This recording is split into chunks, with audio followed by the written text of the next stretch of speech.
גדלתי בבית עם סבתא חזקה, כזאת שנסיבות החיים והעובדה שהתאלמנה בגיל צעיר, פיתחו אצלה כוח להתמודד כמעט עם כל קושי.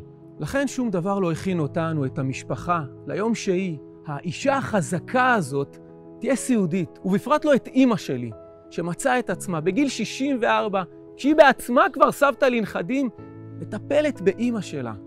מלבד הקושי הנפשי שכרוך בלטפל באדם שכל כך קרוב אליך, יש לזה גם השלכות כלכליות, התעסקות אינסופית בבירוקרטיה, ביטולי חופשות ותוכניות פרטיות כדי לתמוך בסבתא. וכמובן, דאגה אינסופית שהולכת עם אמא שלי יום ולילה. אמא שלי היא רק דוגמה אחת מתוך מאות אלפי אנשים בישראל, שהבינו יום אחד שכדי לתמוך בקרוביהם העיקרים מכל, הם צריכים לשנות את כל חייהם. ובמקרים רבים, אפילו לעזוב עבודה ופרנסה, כדי להיות פנויים לשליחות המשפחתית החדשה. לאנשים האלה, שלקחו על עצמם את המשימה החשובה הזאת, יש שם.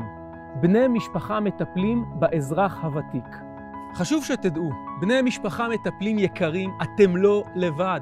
שירות ייחודי שפיתחו משרד הרווחה והביטחון החברתי, ג'וינט ישראל וקרנות הביטוח הלאומי יעניק לכם מעטפת של ידע וכלים, אותם תוכלו לקבל באמצעות המחלקות לשירותים חברתיים ברשויות המקומיות.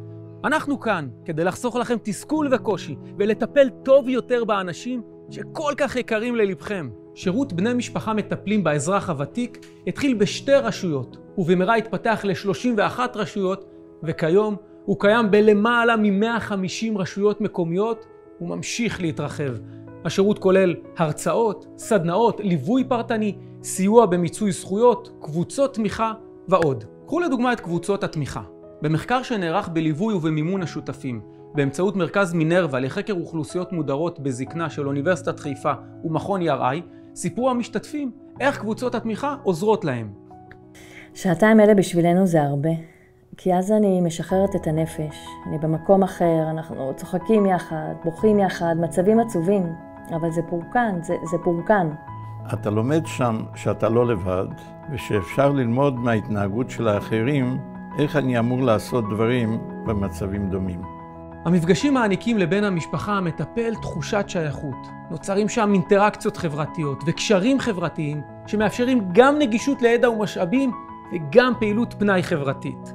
מענה נוסף שניתן הוא סדנאות והרצאות, בהם בני המשפחה המטפלים מקבלים ידע וכלים מעשיים להתמודד עם מורכבות התפקיד. אחד האתגרים המורכבים ביותר לבני המשפחה המטפלים הוא ההתמודדות עם הבירוקרטיה.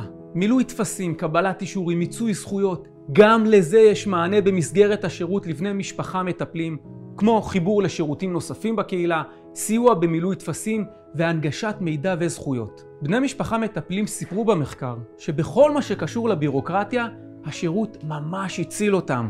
אחד מהם סיפר שבזכות העובדת הסוציאלית הם ידעו שהם בכלל צריכים הבחנה של פסיכוגריאטר, והם קיבלו סיוע בשיחת וידאו איך להגיש את התביעה לגמלת הסיעוד. הכלים, הטיפים וההכוונה נתנו מענה לבני המשפחה שממש נזקקו לזה. קיצור תהליכים, עזרה בשימוש במדיה הדיגיטלית כמו מילוי טפסים מקוונים והכוונה מדויקת לגורמים הרלוונטיים. בזכות המענים השונים בשירות, בני המשפחה המטפלים יכולים להתמודד טוב יותר עם המצב, להכיל את ההורה או בן הזוג ולטפל בו באופן מיטבי, יעיל וסבלני יותר. אני חי בשלום בזכות זה שאני עושה לעצמי עברור. אני נהנה לשמוע תובנות של אנשים, גם אנשי מקצוע וגם לא אנשי מקצוע, שעוזרים לי להבין שאני לא חייב כל כך להתאמץ כל הזמן. אז אתם, בני המשפחה המטפלים באזרחים ותיקים, שיש לכם את אחד התפקידים המשמעותיים ביותר. תדעו שאתם לא לבד בזה. אנחנו כאן בשבילכם ומזמינים אתכם לפנות למחלקה לשירותים חברתיים הקרובה למקום מגוריכם. אנחנו פה, מחכים לכם.